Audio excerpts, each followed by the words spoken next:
In the West, you die and face God. One judgment, heaven or hell, forever. In China, you die and enter a bureaucracy. Someone arrests you, someone processes you, there are procedures, records, and even ways to negotiate. The same question, where do you go after death, and two civilizations built two completely different worlds. In Chinese folk tradition, the first thing a person sees after their last breath is not a god and not a light. It is two officers from the underworld, black impermanence and white impermanence. They are here to seize you, the way constables escort a prisoner to court. You are led onto the road of the Yellow Springs and into the heart of the underworld, the 10 courts of Yama. 10 courts, 10 kings, each responsible for a different category of offense. Your entire life is opened and examined, entry by entry. Every good deed counted, every sin accounted for. The punishment you deserve will be delivered in full. But once it is served, you are free to go. You will not stay here forever. After your sentence is complete, you are brought to the final station, Mengpo. She hands you a bowl of soup, drink it, and every memory from this life is erased. The people you loved, the people you hated, every joy and sorrow, all reduced to nothing. Then you step onto the bridge of Naihe. On the other side is your next life. The entire process has registration, interrogation, sentencing, execution, and release. This is not a sacred realm. It is a tightly run government office. Yama is the magistrate. Oxhead and Horseface are the bailiffs. The Book of Life and Death is the census ledger. The 10 courts processing cases one by one is a chain of command reporting upward level by level. However, the world of the living operates, the world of the dead operates the same way, and this system even has gray areas. The living can burn paper money, hold rituals, and hire monks or priests to chant scriptures on behalf of their dead relatives, reducing sentences or even smoothing things over. Even the affairs of Yama's court can be negotiated. In medieval Europe, what a person faced after death was an entirely different scene.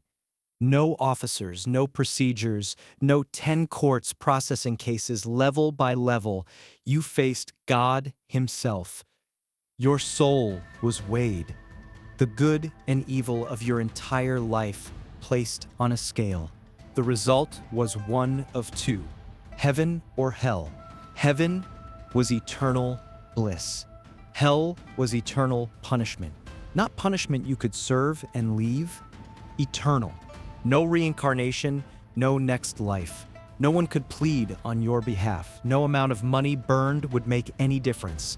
There was only one judge, and his verdict accepted no appeal.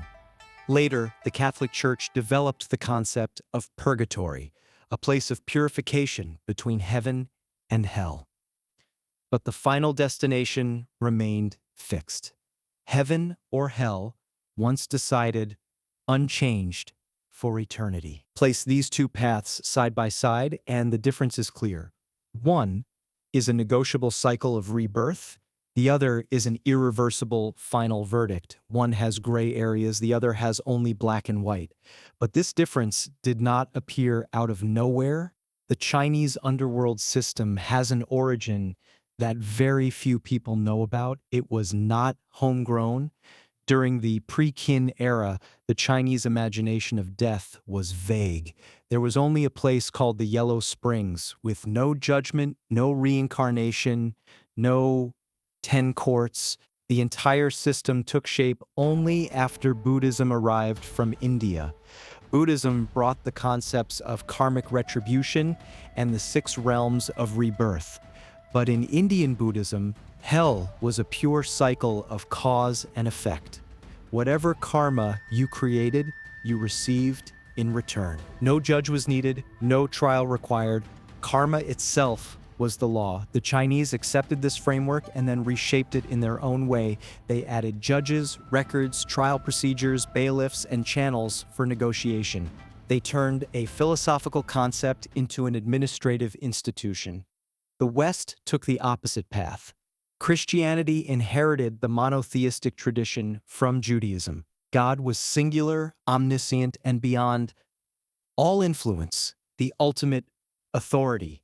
That authority extended into the afterlife.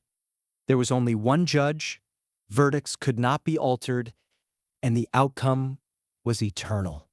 One culture extracted its bureaucratic system from daily experience and used it to construct the world of the dead.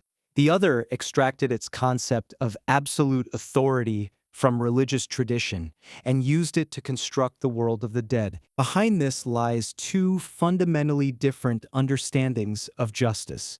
One believes justice comes from an absolute judge who cannot be influenced. He is omniscient, his judgment never wrong, his integrity beyond corruption. The other believes justice is a process that can be participated in and negotiated with layers, procedures, review, and room to maneuver. Perhaps the afterlife, each civilization imagined, was never really a guess about death. It was a confession about life. If you believe the living world has absolute justice, your afterlife will have an unquestionable judge. If you know the living world always has room for flexibility, your afterlife will have a courthouse where deals can be made. Heaven and the underworld are not two different answers about death. They are two different understandings of life.